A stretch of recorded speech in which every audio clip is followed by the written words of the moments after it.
L'Université Laval, l'Association des étudiantes et des étudiants de Laval inscrits aux études supérieures et Canal Savoir sont fiers de vous présenter les meilleurs moments d'une conférence enregistrée à l'Université Laval le 25 mars 1998 intitulée « Réflexion sur l'art et la société ».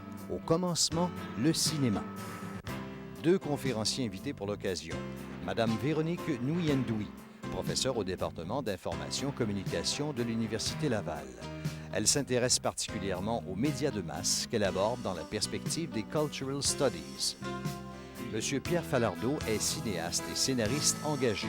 Ses œuvres sont empreintes de persévérance, de provocation et de dénonciation. Patriote pour les uns, traître séparatiste pour les autres, il sait créer un cinéma authentique et sans compromis. Réflexion sur l'art, au commencement, le cinéma. Par où commencer? C'est ce que je me suis demandé. Je me suis demandé en fait longtemps, jusqu'à à peu près hier, par quel côté j'allais mordre mon steak, pas le vôtre, mais le mien. Et c'est Fernand Dansereau qui m'a donné la piste qui m'a permis de répondre à cette question-là. Lorsqu'il dit « Il faut s'imaginer pour se connaître, mais il faut s'imaginer autre pour se libérer ». Pour moi, l'essentiel est là, parce que j'envisage absolument pas une réflexion sur l'art qui soit détachée d'une réflexion sur la société qui produit et consomme cet art-là ou ces productions culturelles-là. Si on prend la première partie ou la première portion de la phrase de Dansereau, il faut s'imaginer pour se connaître, ça correspond tout à fait au premier temps ou à la réalité, si vous voulez, du cinéma des premiers âges au Québec.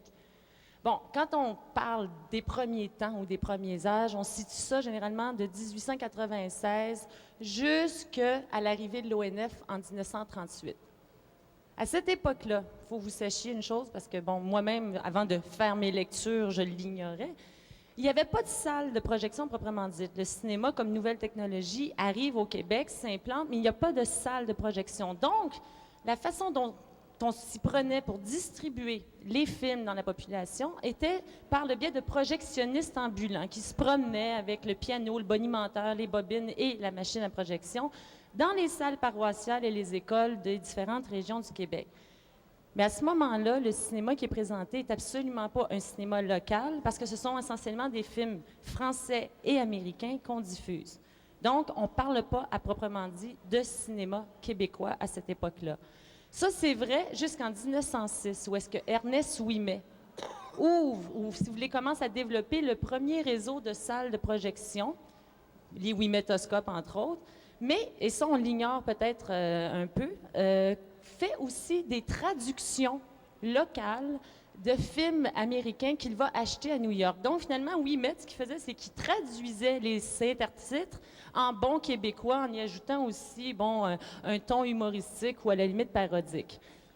En plus, Ouimet, en 1906, c'est donc le premier faiseur d'images québécois, fait de courts films d'actualité. Hein, il va, par exemple, filmer l'incendie au coin de la rue ou bien le passage de telle personnalité publique. Film d'actualité qui présente avant et après la projection des films américains ou français qu'il diffusait. Donc, le premier créateur d'images au Québec, c'est Ernest Ouimet, et c'est d'ailleurs lui, indirectement, qui instaure une espèce de tradition très forte du documentaire qui teintera toute la production québécoise par la suite. Par exemple, avec la Première Guerre mondiale, l'alimentation, si vous voulez, en termes de films français, est relativement freinée. Donc, les salles de cinéma ici commencent à projeter essentiellement des films américains. Américains qui ne sont plus traduits en français par Ernest Ouimet parce que les intérêts en termes de propriété des salles sont eux aussi tranquillement transférés vers les majors américains qui achètent des salles.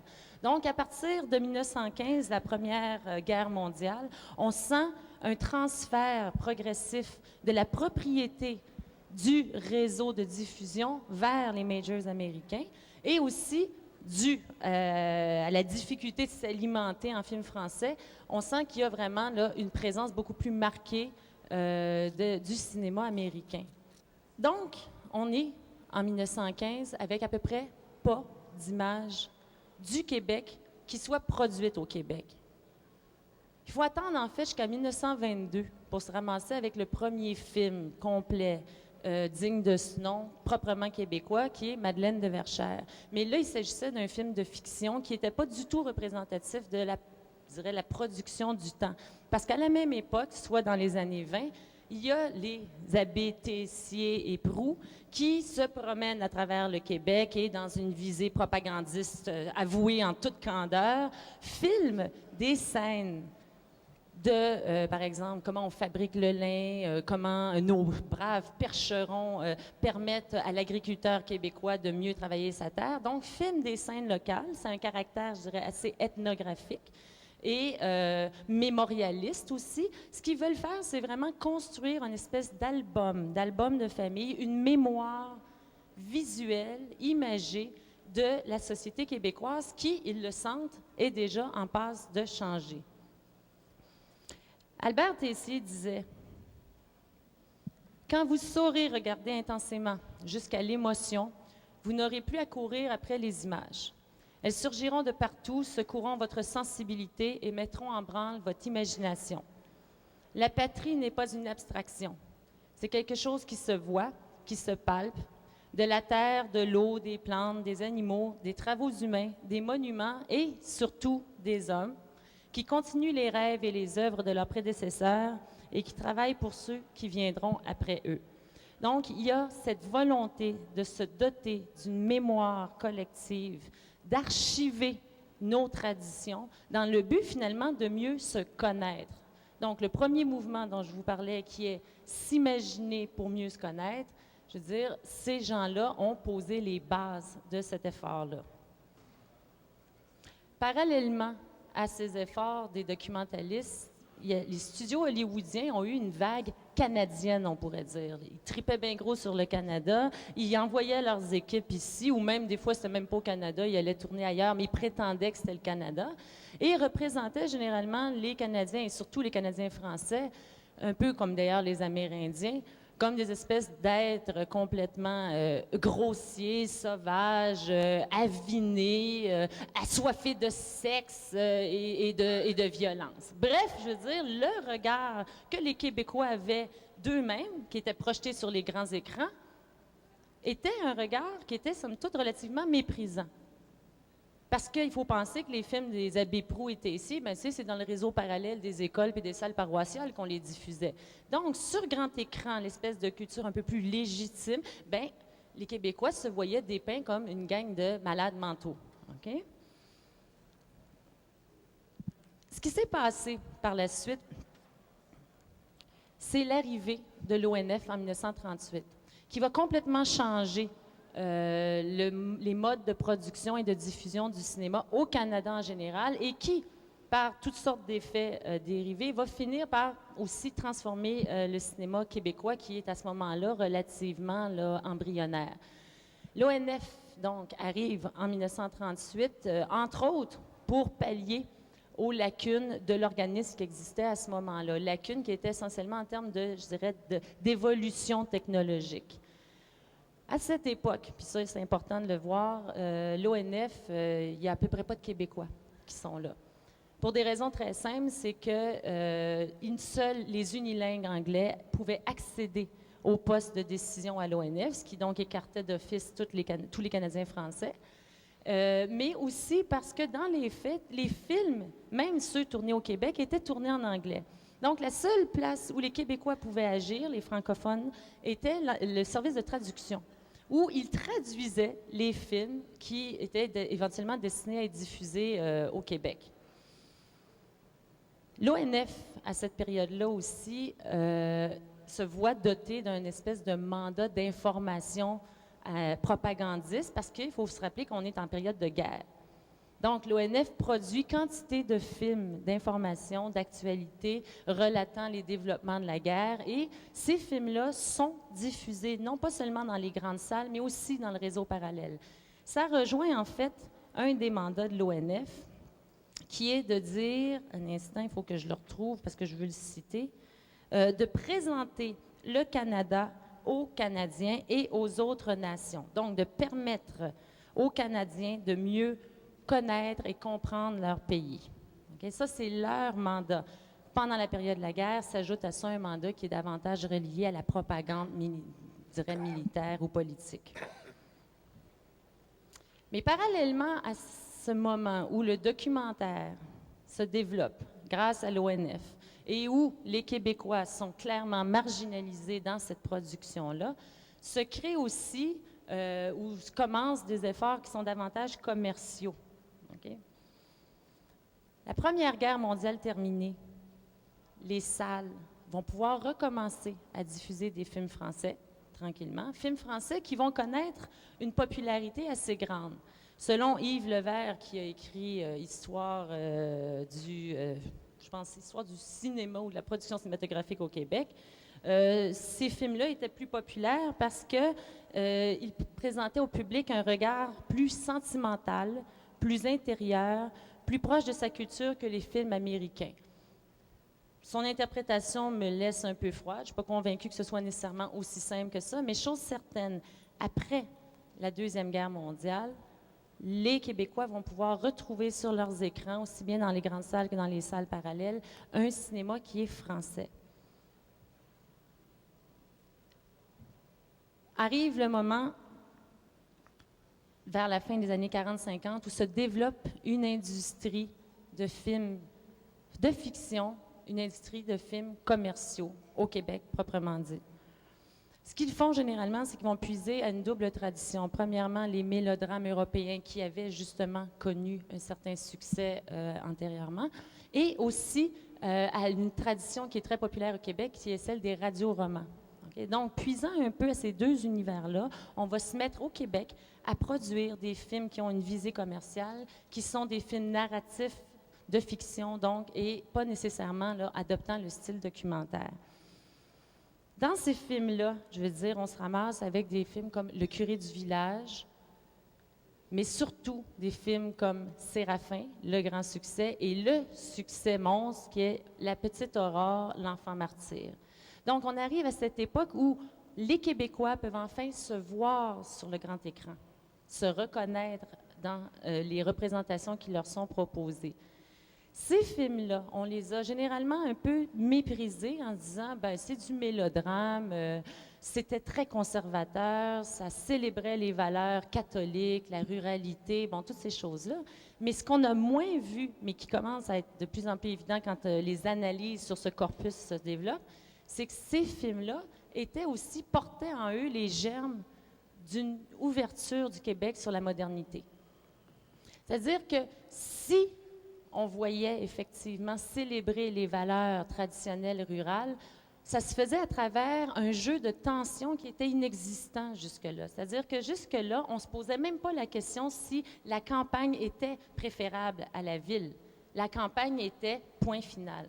À partir de la production des années 40-50, on se ramasse avec des films qui sont traversés par des oppositions. Oppositions entre ville-campagne, entre tradition-modernité, entre, à la limite, les hommes, les femmes. Okay?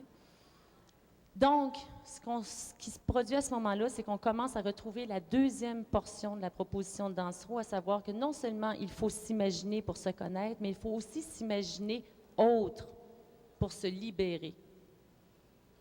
C'est à travers ces films des années 40-50, dans lesquels, par exemple, il y a énormément de survenants, qu'apparaît la figure de l'altérité. L'altérité, ça peut être cet étrange qui débarque dans le village avec des nouvelles valeurs, des nouvelles idées, puis qui chamboule tout le mode de vie de la collectivité. Mais ça peut être aussi le gars qui dit « Moi, je m'en vais en ville travailler, je veux rien savoir de ta terre. » Ou ça peut être la fille qui dit « Moi, je marie l'homme que j'aime, je veux rien savoir du vieux voisin rabougri. » Donc, l'altérité et les rapports, les tensions intergénérationnelles, intrafamiliales et tout, commence à être mise en scène dans le cinéma. Donc, on commence à s'imaginer autre, s'imaginer en ville, s'imaginer heureuse dans son mariage, s'imaginer partir avec le survenant. On commence à s'imaginer autre et donc à se libérer. Et d'ailleurs, c'est dans ce sens-là où c'est intéressant de voir que le cinéma, et je ne crois pas qu'il soit le seul, là, je ne suis pas en train d'y mettre plus d'importance qu'il y en a non plus, mais le cinéma porte en lui les germes de changements sociaux, parce qu'il en est le reflet, mais aussi parce qu'en quelque part, il permet de les diffuser, de rendre accessibles au plus grand nombre les idées d'une minorité de personnes. Ensuite, on arrive au cinéma qu'on va appeler le cinéma de la Révolution tranquille. Puis ce que je trouve intéressant, c'est de voir que ce cinéma-là, qui n'est plus un cinéma, je dirais, de valeur de résistance et devient vraiment un cinéma de contestation, ce mouvement de contestation-là n'est pas propre au Québec, mais vraiment un mouvement plus généralisé.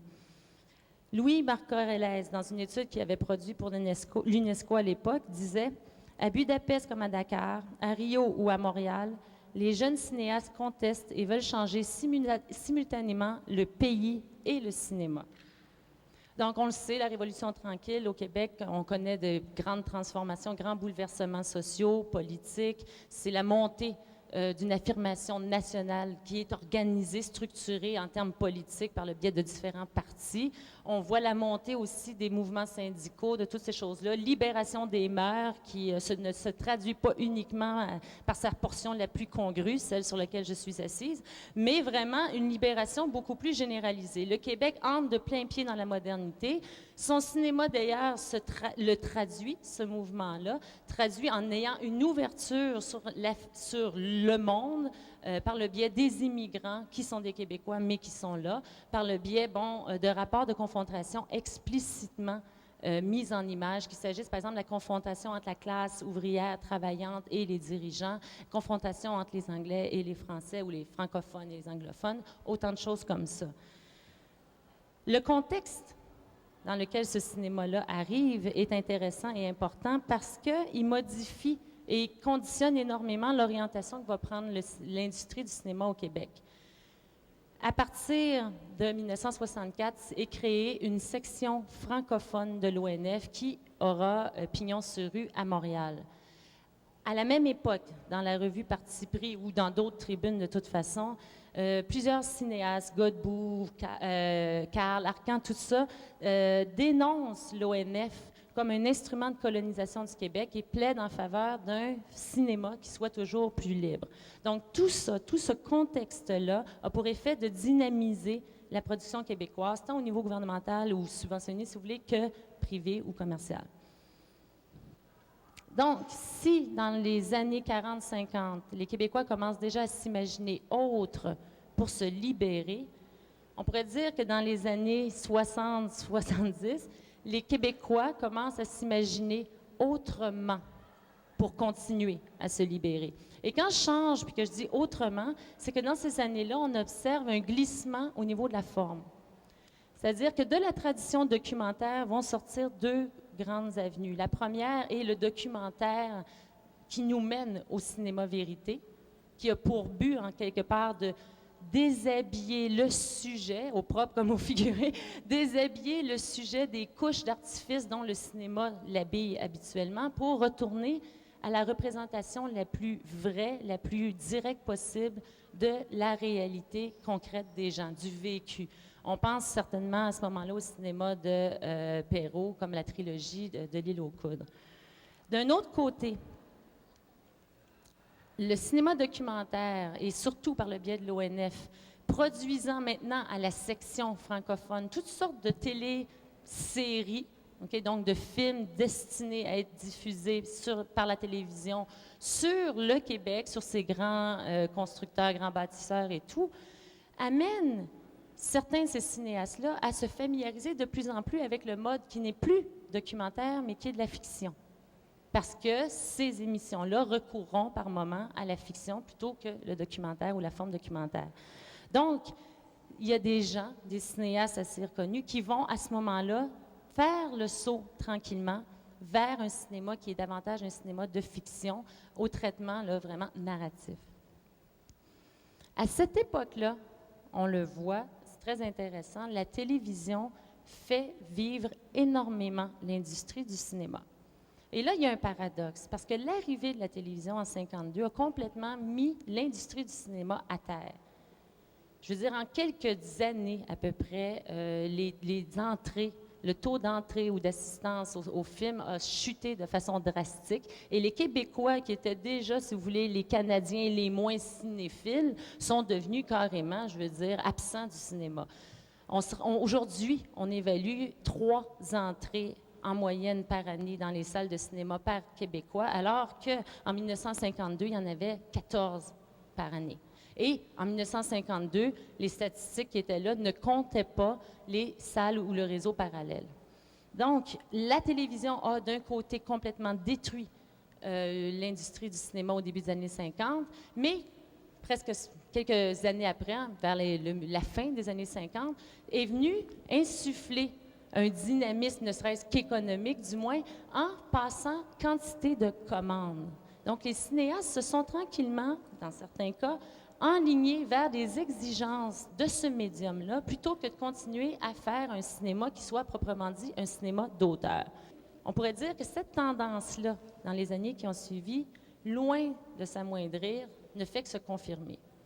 Les liens entre la sphère télévisuelle et l'industrie du cinéma sont de plus en plus étroits. Vous avez juste à penser aux téléromans qu'on a transformés en téléséries. C'est qui a fait les téléséries? C'est le monde du cinéma.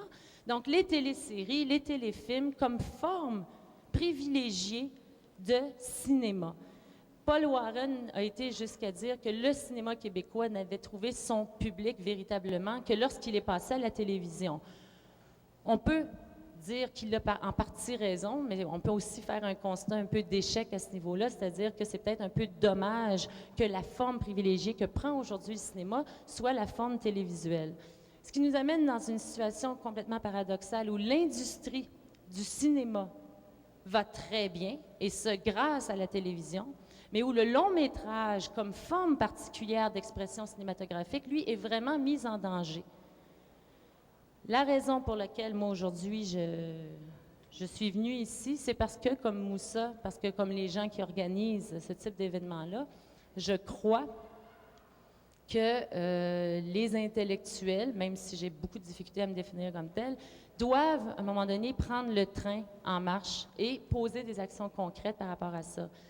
Ce que je n'ai pas réussi à vous démontrer, c'est le désistement de plus en plus dramatique de la population ou du public des salles de cinéma. Donc, le problème avec lequel on se ramasse aujourd'hui, c'est que l'industrie du cinéma va bien, mais l'industrie du long métrage va très mal. Et le public, la population ne réagit à peu près pas parce que ce public n'est pas un public de cinéma, mais bien un public de téléphage. Donc, ce que je réclame, ce que j'appelle de tous mes vœux, c'est qu'on arrête de se casser les pieds et d'autres parties du corps avec des oppositions simples qui sont de toute façon absolument pas productrices, par exemple entre culture légitime et culture populaire, entre théoriciens et praticiens, entre gens de cinéma et gens de télévision ou autres, puis qu'on regarde ensemble quelle est la solution qu'on peut trouver à ce problème-là. Parce que, puis je vais conclure là-dessus, je crois, moi, comme Gilles Carle d'ailleurs, que le long métrage est un must pour une société qui veut réfléchir sur elle-même. Et je serais tentée de répondre la même chose que Paul Baillargeon à la question que lui adressait Louise Baudouin. Sa question, c'était « C'est quoi le problème du cinéma québécois? » Je serais tentée de lui répondre « C'est la liberté, madame. » Et parce que la liberté, c'est quelque chose qui n'est jamais achevé, je crois qu'à ce moment-là, l'enjeu en ce qui a trait au cinéma, c'est de contrer le discours et la logique strictement marchande, économique, qui établit des critères qui sont des seuls critères économiques pour en arriver à se dire collectivement, il y a une nécessité de conserver nos lieux de création, de production de notre imaginaire. Je trouve ça bien intéressant ce que ma consoeur a raconté, parce que sa citation de Dansereau est vraie dans mon cas, parce que moi, quand je suis venu au monde, je suis venu au monde en 1946. Donc, à votre âge, il y avait le cinéma québécois qui se transformait, puis ça a frappé mon imagination. Moi, avant de m'intéresser au cinéma, moi, j'étais jeune, j'allais aux vues. Alors, c'était pas le cinéma, on allait aux vues. Alors, les niaiseries que vous voyez, comme les films de Schwarzenegger ou le Titanic, tout ça, nous autres, c'était des films d'Elvis Presley ou de John Wayne. Ils étaient aussi niaiseux, mais faits avec moins d'argent. Puis, la première fois où j'ai vu un documentaire québécois, je suis tombé sur mon cul. La première fois où j'ai vu une image de moi-même, ça m'a défoncé, puis je m'en suis jamais relevé. Encore aujourd'hui, je suis pris avec ça. Moi, dans ma vie, les seuls ouvriers que j'avais vus, moi, je pensais qu'un ouvrier, ça avait un pain français en dessous du bras, un béret, puis ça se promenait en bicycle. C'est tout ce que j'avais vu dans ma vie, jusqu'à ce que je vois les premiers films de Perrault, de Gilles Groux, d'Arthur Lamotte, où là, j'ai vu qu'un ouvrier, ça avait une petite casquette de chasse puis une boîte à lunch, comme mon voisin. Puis que le cinéma, on pouvait parler de notre propre société, de nous-mêmes, sortir des niaiseries du cinéma américain. Moi, je peux juste parler des fois de ma propre expérience, en espérant que ça puisse éclairer du monde. Moi, d'abord, j'ai aucune formation artistique. Quand j'allais à l'école, l'art, ça ne m'intéressait pas. Moi, je regardais dehors, puis je rêvais, puis je m'ennuyais. C'est ma seule formation. L'art, pour moi, ça m'était totalement étranger. Par exemple, je me rappelle au collège, des fois, ils essayaient de nous déniaiser un peu. Ils nous montraient des tableaux. Je trouvais ça un peu insignifiant. Des fois, on regardait dans le dictionnaire le soir au collège pour se désennuyer. Le seul tableau que je trouvais intéressant, c'était l'enlèvement des Sabines, parce que les filles étaient tout nues. C'est à peu près le seul art qui me parlait. Puis après ça, je me suis retrouvé à faire des films. J'ai fait mon premier film en 1971. Ça s'appelait « Continuons le combat ». C'est un film sur la lutte. C'est la lutte au Forum. C'était ce qui a précédé la WWF, je ne sais pas quoi. À l'époque, c'était bien plus intéressant parce que c'était local, c'était pas américain. C'était très félinien, c'était magnifique. Puis à l'époque, j'ai fait ma thèse de maîtrise sur ce sujet-là. Moi, j'avais travaillé l'année précédente en Martinique. J'avais fait un travail sur les crises de possession de la société tamoule en Martinique. Puis quand je suis revenu ici, je me suis dit, mais merde, c'est quoi ça, les peuples primitifs? Tu sais, on est tous primitifs. Puis là, je me suis dit, les Québécois, quelle tribu étrange. Alors, je me suis dit que nous autres, on devait avoir nos crises de possession, puis nos rituels. Alors, j'avais découvert la lutte. Alors, quand j'allais à la lutte, lundi soir, je me disais, peuple étrange. Et puis, au même moment, à l'université, je m'ennuyais profondément dans le discours universitaire. Je trouvais ça plate. Puis quand j'ai fait mon premier documentaire, le commentaire que j'ai mis dessus, je l'ai fait en québécois populaire. Je suis sorti de l'éternel commentaire de Pierre Nadeau ou vous l'avez entendu, il y a toujours la même crise de voix sur tous les documentaires québécois. Moi, immédiatement, je me suis dit, moi, je veux faire des films, je veux parler au monde des tavernes. Puis je me disais, le langage universitaire, ça marche pas pantoute. Puis on peut des fois dire des choses aussi intelligentes, mais sans se compliquer l'existence comme ça. Mais je me demandais d'où ça m'était venu, ça, ce désir-là de sortir et du langage universitaire et du langage de la TV qu'on avait tous les jours. Tu sais, je me dis, bon, ça doit être tout simplement ancré en moi-même. Sauf qu'en réfléchissant un peu plus, je me suis aperçu qu'au fond, tout ça, je l'avais volé. L'année précédente, quand j'étais allé en Martinique, j'avais fait là une des découvertes essentielles de ma vie.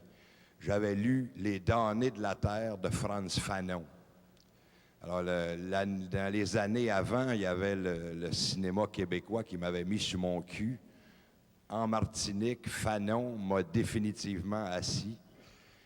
Puis au même moment, dans la bibliothèque où j'avais pris le livre de Fanon, le livre qu'il y avait à côté, c'est un livre de Pierre Vadeboncoeur qui s'appelait et crise et colère. Alors, va de bon cœur, quand je le rencontre, il est toujours gêné de voir que je l'associe à quelqu'un d'aussi brillant que Fanon. Mais je dis, c'est pas de ma faute, tu étais dans la bibliothèque à côté de Fanon. Puis tu es aussi intelligent. On est loin de l'art. Hein? Bon. Dans ces années-là aussi, un autre truc qui m'avait défoncé, c'est en allant au Mexique, j'ai découvert les muralistes mexicains. C'est-à-dire les gars comme Siqueiros, Rivera, Orozco. Là, pour la première fois de ma vie, la peinture, c'est-à-dire l'art, me disait quelque chose. Là, je me disais, mais merde, c'est fantastique, la peinture, on peut parler, on peut dire quelque chose. Ce qui est intéressant avec un gars comme Siqueiros, c'est que le gars, il est peintre. Alors tu te dis, bon, moi, je suis peintre dans la vie. C'est quoi ma job? Tu sais, je vais faire des petits tableaux que je vais vendre à des bourgeois qui vont accrocher dans leur salon pour qu'ils fitent avec leur canapé. Ou un gars comme Siqueiros, qui était politique, qui était communiste, lui, il s'est dit, la peinture, il faut qu'on la mette sur les murs de la ville pour que le peuple y ait accès. Alors, c'est pour ça qu'aujourd'hui, vous avez sur l'Université de Mexico ou un peu partout à travers la ville de Mexico, des tableaux qui racontent l'histoire du Mexique, l'histoire de l'exploitation. Donc, je me suis aperçu que ces choses-là n'étaient pas sorties de mon cerveau, que je les avais volées ailleurs. Puis, j'avais découvert dans Fanon, par exemple, il y a un petit bout dans Fanon où il parle de la culture des peuples colonisés. Il parle des intellectuels colonisés. Puis il parle comment un intellectuel colonisé peut se sauver uniquement en se recollant sur son propre peuple, sur les traditions culturelles de son propre peuple. Moi, je ne sais pas s'il y avait tort ou raison, mais je trouvais ça tellement beau de voir des fois des intellectuels. J'imagine que les intellectuels québécois étaient pareils comme les intellectuels algériens ou les intellectuels martiniquais. C'est-à-dire des gens complètement coupés de leur peuple, qui sont des fois bien plus branchés sur Paris, sur Londres, sur New York, sur Los Angeles. Moi, Los Angeles et New York, là, je trouve ça sans intérêt. Ce qui m'intéresse, c'est Matane, puis Rouyn-Noranda. Puis peut-être Sudbury, en Ontario.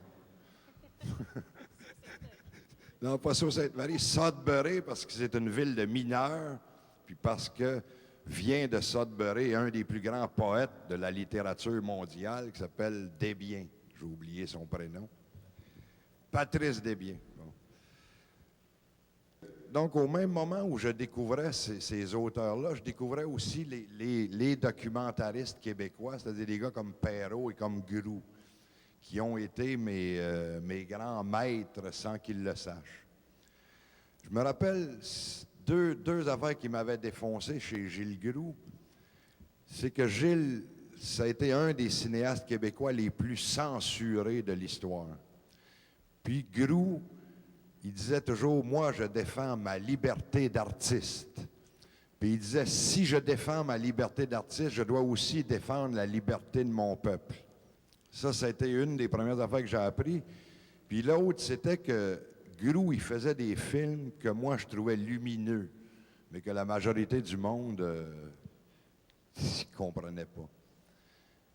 Puis en discutant avec lui, il m'avait dit, vois-tu, si tu as un contenu révolutionnaire, il faut aussi que l'enveloppe que la forme soit révolutionnaire.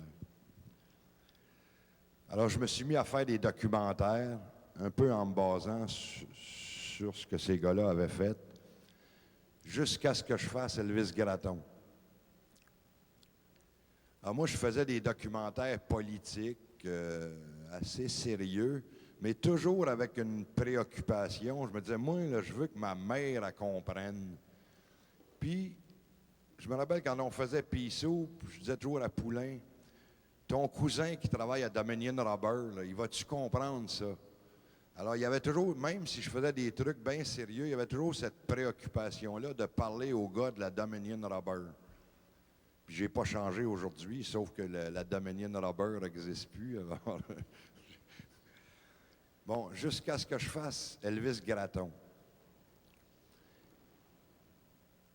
Là, je me suis aperçu que des fois, moi, j'ai souvent l'impression que je suis un fou. Des fois, je me choque le matin en écoutant la radio. Je me dis, je suis un mongol. Là, j'ai fait Elvis Gratton, puis je me suis aperçu que la voisine à côté de chez nous, qui est un dépanneur, elle n'avait pas zappé quand ça a passé à TV. Elle l'a écouté. Donc, je me suis aperçu que je n'étais pas un marginal. Je me suis aperçu qu'on m'avait marginalisé. Mais moi, ça m'a fait bien du bien de savoir que je n'étais pas coupé du monde autour de chez nous. Puis j'ai voulu, après ça, faire un cinéma essentiellement populaire. Puis un cinéma qui était lié, un art qui était lié à la lutte de libération nationale de mon peuple. C'est une affaire que je trouve inacceptable qu'on fasse des fois des... Mais je dis ça, je vais me contredire dans 5 minutes, c'est pas grave. Mais je trouve ça inacceptable que les artistes soient coupés de cette lutte-là, de la même façon que je trouverais inacceptable de voir un artiste palestinien dire « Ah ben moi, la lutte de libération du peuple palestinien, ça m'intéresse pas. Moi, c'est mes bébites qui m'intéressent. » Ce qui fait que je déteste beaucoup, beaucoup, beaucoup d'artistes québécois et de cinéastes québécois. Je vous ai dit tantôt, moi, l'art, c'est quelque chose que j'ai découvert tranquillement, puis j'ai fini par apprivoiser, puis à arriver même à m'accoler le titre d'artiste. Ma consoeur, tantôt, elle avait de la misère avec le mot intellectuel, moi aussi, mais j'ai fini par l'assumer comme le mot artiste. Mais des fois, en disant, tu sais, ça prend de tout pour faire un monde. Il y a des plombiers, il y a des gars qui font du pain. Il y a aussi des artistes. C'est pas plus grave ou plus important que ça. Mais en allant un peu plus loin dans l'art, un truc qui m'a intéressé, que j'ai découvert entre autres chez Brancusi. Après ça, câlisse, ils vont nous accuser d'être ethniques, d'être tribal, puis d'être racistes, les tabarnak. Chez Brancusi, qui est un sculpteur roumain, les estis. Brancusi dit « La simplicité n'est pas un but dans l'art, mais en travaillant, on y arrive inévitablement. » Puis j'ai découvert quelques années plus tard, en lisant Oppenheimer, juste l'introduction, parce que le reste, je ne me suis pas rendu. Oppenheimer, il dit « La simplicité est la clé de la recherche scientifique. » C'est le gars qui a inventé la bombe atomique, je pense. En tout cas, donc pour moi, une des valeurs dans ce que j'essaye de... les laudieries, toutes les conneries, je dis. Un truc... j'ai essayé de m'intéresser... La simplicité, c'est un truc bien important dans ce que j'essaye de faire. Puis au travers de ça, bon, je suis devenu tranquillement un peu moins niaiseux. Il y a un de mes chums qui m'a fait découvrir Rodin. Puis en lisant Rodin, il dit « Moi, je fais rien, je fais juste copier ce que je vois. » Alors je me dis « C'est pas pire, il n'est pas plus intelligent que moi, il copie. » Après ça, il y a un autre de mes chums qui m'a fait découvrir Rembrandt. Moi, j'étais allé le voir, je disais « Bon, toi, là, je t'aime, je te trouve intelligent. Pour toi, le plus grand peintre au monde, c'est Rembrandt. Explique-moi c'est quoi qui te fait triper, ça doit être bon si tu aimes ça. » Alors, il m'a fait découvrir Rembrandt. Puis, il y a une couple d'années, j'étais allé à Moscou, j'ai appris qu'il y avait des Rembrandts au musée. J'étais allé les voir, mais en arrivant devant Rembrandt, portrait d'une vieille femme, je me suis mis à brailler comme une couventine ou comme un gars de Bessic à gaz. Puis, je me suis aperçu que que Rembrandt, il m'avait touché. Puis j'ai essayé de mettre ça à l'avenir. Je me suis dit, je vais essayer de faire ça dans mes films, de toucher le monde. Donc, je me suis dit que je devais sortir un peu de l'intellectualité pour aller plus vers l'émotion. Ce qui fait que, par exemple, quand un film comme Octobre, quand j'ai commencé, ça m'a pris 10 ans à le faire, quand j'ai commencé à le faire dans les premières versions, c'était comme une thèse de sciences politiques à Laval. Puis au cours des années, je me suis aperçu que ce qui m'intéressait, c'était pas les programmes politiques, c'était pas les idées politiques, c'était comment les êtres humains vivent ça bien profondément en dedans d'eux autres. Comment du monde qui croit à ce qu'ils font sont prêts à mettre leur vie dans la balance, puis leur vie et celle des autres. Bon, on a sauté à la conclusion. Je me rappelle même plus c'était quoi la conclusion.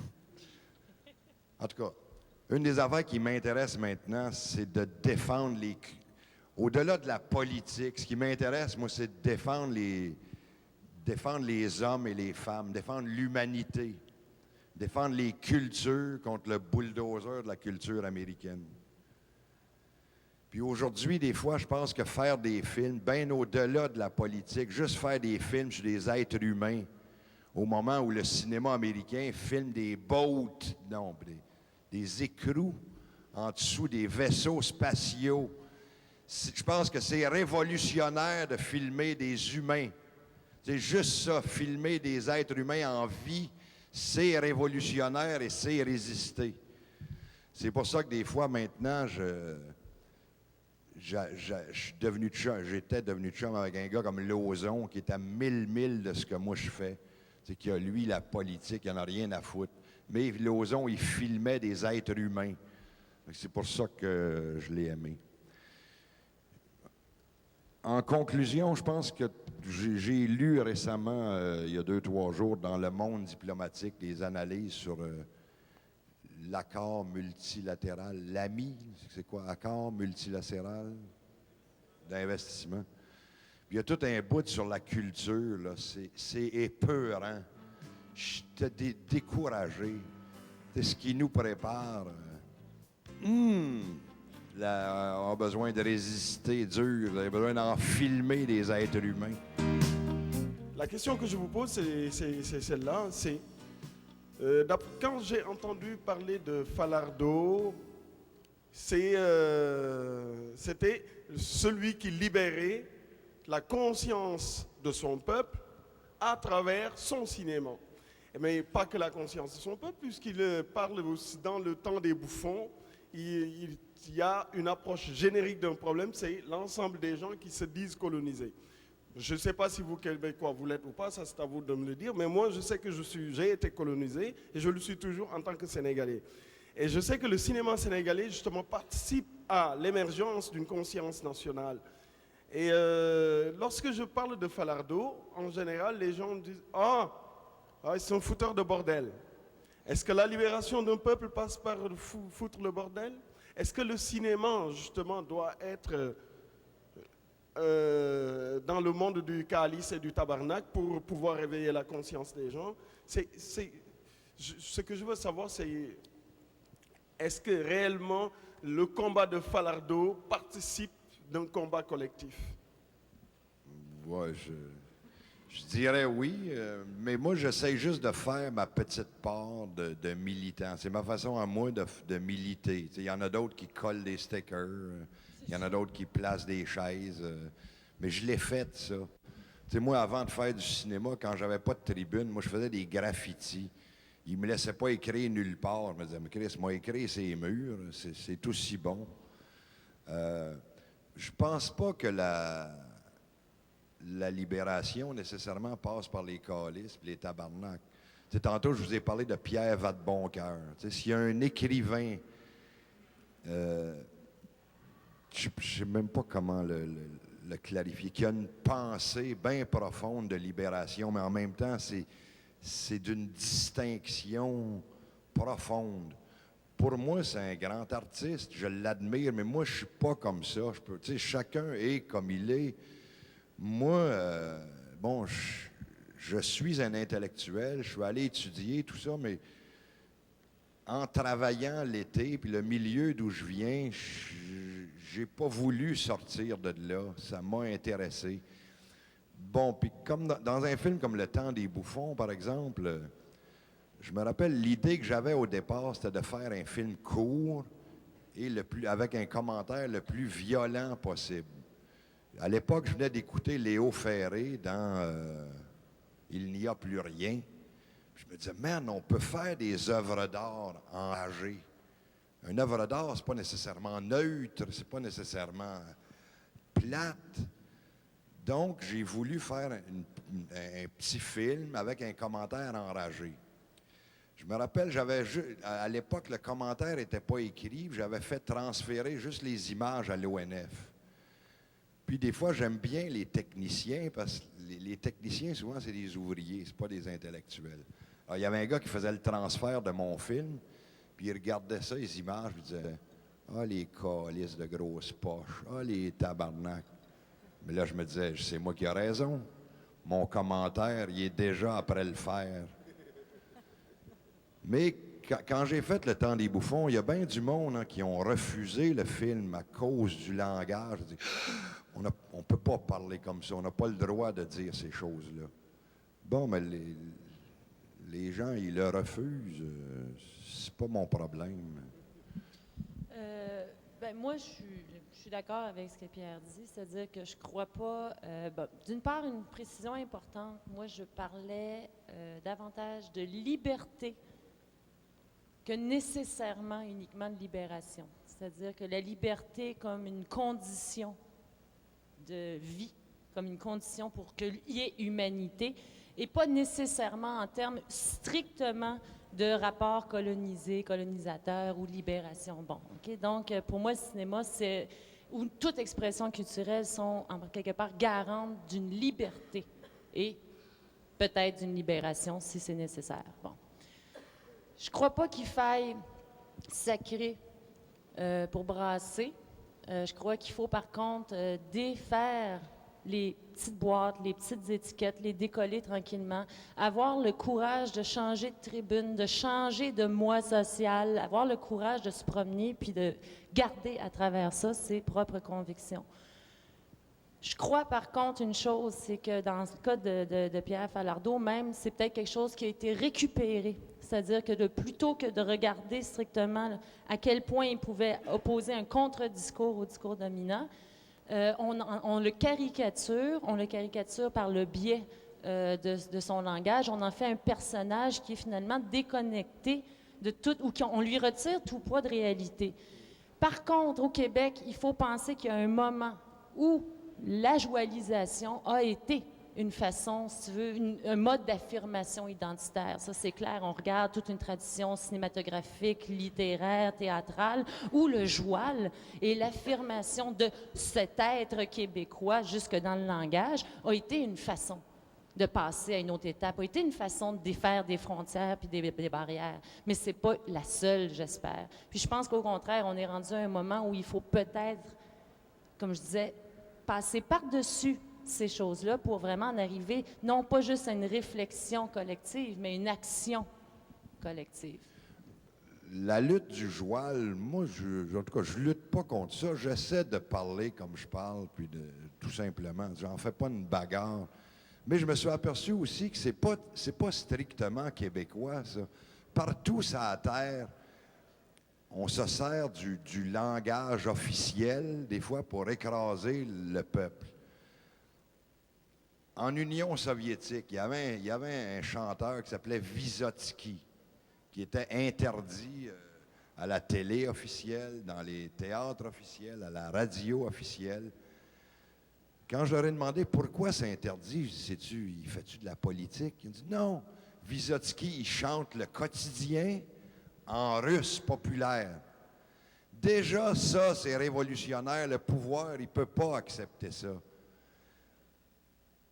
En Égypte, il y a un autre poète qui s'appelait Negm. Tu sais, moi, j'ai appris, on m'a dit, lui, c'est un grand poète. Il dit, il passe nulle part parce qu'il fait de la poésie en arabe populaire, alors que c'est l'arabe classique qui est... Alors donc, des fois, on a toujours l'impression qu'il y a juste nous autres avec nos petites bebites, nos petits problèmes. Les êtres humains sont pareils partout sur la planète. Hein? Puis c'est ça qui est le fun. Il n'y a pas juste nous autres de coloniser, il y en a d'autres. Alors nous vivons à côté d'un peuple qui nous impose son esthétique, tant au cinéma qu'ailleurs. Et il ne faut pas négliger le fait que les Américains ont phagocyté le cinéma mondial. J'ose dire, ce n'est pas un cinéma d'acteurs, c'est un cinéma d'effets spéciaux, au risque de me faire détester par certaines personnes. C'est mon opinion et je la partage. Et ça prend une sacrée force de caractère pour résister à ces films bien pensants qui ont tout expurgé excepté la violence. Présentement en Italie, il y a un scandale de censure cinématographique. Deux cinéastes ont fait un film qu'on compare à certains Buñuel de la première heure. Et ça a été, après avoir été approuvé et financé par l'État, ça a été censuré par un autre comité. Et ça fait scandale, bien sûr. Et ça ne donne pas aux gens l'occasion de voir une image alternative. Et M. Falardeau faisait référence à un article du Monde diplomatique où il est question de l'ami. Ben avec des amis comme ça, on n'a pas besoin d'ennemis. Il faudrait pourtant recréer des solidarités. Mais comment? Mais comment? Et comment partager une vision alternative? Alors que nous sommes écrasés par des pouvoirs de distribution de produits culturels, mais j'insiste sur le mot produit, produit avec un P majuscule, culturel avec un petit C, bien petit. Bien, au risque de vous déplaire, je serais tentée de répondre en disant justement, en cessant d'établir ces catégories que j'ai qualifiées tout à l'heure de simplistes, mais que je crois que dans le contexte actuel deviennent même très dangereuses. Je crois que la seule peut-être opposition qu'il faudrait garder, c'est celle entre une certaine logique qui de plus en plus impose les seuls critères économiques comme critères de valeur, n'a de valeur que ce qui est rentable. Et ça, c'est pas une chose qui nous concerne uniquement au Québec, c'est vraiment généralisé. Ça ne concerne pas uniquement la sphère culturelle, mais ça concerne toutes les sphères d'activité sociale. Et c'est vraiment de sortir de ces carcans, de ces exclusions entre l'art avec un grand A et les produits culturels. Je veux dire, j'ai essayé, probablement malhabilement, mais dans mon blabla de quelques minutes, de vous montrer qu'en quelque part, il y avait des choses extrêmement paradoxales qui se produisaient. La télévision met en danger le cinéma comme industrie, mais l'a aussi sauvé, lui a aussi permis de survivre. Donc, ces oppositions-là, je crois, devraient être subsumées sur une chose qui est une vision. Et cette vision-là, elle est une vision de ce que devrait être la société, non pas de ce que devrait être l'art, non pas de ce que devrait être le cinéma, mais de ce que devrait être la société. Et c'est là où je dis qu'il faut passer par-dessus les barrières existantes pour dire, bien, si on a une même vision de ce qu'est la société, bien, mobilisons-nous d'une façon ou d'une autre. C'est vrai qu'il faudrait y réfléchir, mais pour en arriver à une action qui soit concertée. Et qui ne soit pas uniquement locale, bien que ça commence dans le local, mais qui devienne de plus en plus générale. Ça, c'est ce que je crois. Je crois à la force de résistance des peuples. On a beau vouloir nous imposer des affaires. Les êtres humains, c'est tough en tabarnak. Je pense juste à un gars comme Václav Havel. Tu sais, Václav Havel, c'est un gars qui écrivait des petites pièces de théâtre. Là, quand ils n'ont pas aimé ça, ils ont fait perdre sa job, ils l'ont mis en prison. Là, il avait signé des trucs sur la charte. Regarde-moi pas comme ça, j'ai aucune idée. La charte d'Helsinki, je pense. En tout cas, c'est pas grave. Ils l'ont mis en prison. Même ses chums, disaient, ben oui, mais Václav, arrête, c'est de ta faute si t'es en prison, marche droite. Puis, mais c'est difficile de continuer à résister. Bon, pour l'instant, ici, c'est facile, ils ne nous mettent pas encore en prison. Moi, ça fait longtemps que j'aurais arrêté. Mais puis aujourd'hui, Václav Havel, il est président de son pays. Donc, des fois, les individus, ils ont une force. Les peuples, ils ont des forces en eux qu'ils ne connaissent pas. À un autre moment donné, bon, je faisais le party. il y a le directeur de la télévision payante, il avait mis de l'argent dans le film. Là, quand il a vu le film, il a dit là, il faut enlever ça, le bout où la fille se fait violer, c'est effrayant. Ben, je dis, je le sais, c'est effrayant, c'est moi qui l'ai mis là, c'est là parce que c'est effrayant. Je dis, sinon, les gars en prison, ils ont tous l'air des amis de passe-partout. Il dit, oui, mais là, il vient d'avoir Polytechnique, là, on va se faire accuser de violence faite aux femmes. Je dis, violence? Je dis, mais oui, mais la violence faite aux hommes dans ce film, tout le reste du film, ça ne te dérange pas. Puis je dis, à part de ça, on ne va pas être à la remorque de l'actualité toutes les semaines. S'il tue un nègre à la TV, on va être d'enlever le nègre dans notre film. Là, le gars, il dit, ben oui, mais là, moi, je ne mettrai pas mon argent. Mais tu dis, va donc chier que ton 50 000 $, tu sais. Penses-tu que tu vas gagner sur moi parce que tu as 50 000 $? Fait que là, ma productrice a dit, tu vois-tu, Pierre, je pourrais décider, moi, d'enlever, là. Mais je dis, décide les dons, enlève mon nom au générique, puis votre petite film, vous le lancerez tout seul. Là, elle est cuite, la fille. Mais je vous raconte juste ça, parce que c'est ça, des fois, je pense que les individus ont beaucoup de force, et les peuples aussi. Mais on le sait pas, puis des fois, on s'organise mal, on trouve pas les solutions. Mais juste une petite affaire comme Le Temps des bouffons, moi, c'est une affaire dont je suis fier. C'est un petit film de rien du tout, 15 minutes. Puis il circule en dehors de tout le système et leurs affaires. Cette conférence a été présentée en mars 1998 à l'Université Laval à Sainte-Foy et est une production de l'Allier. Ne manquez pas la prochaine édition de cette série sur les ondes de Canal Savoir.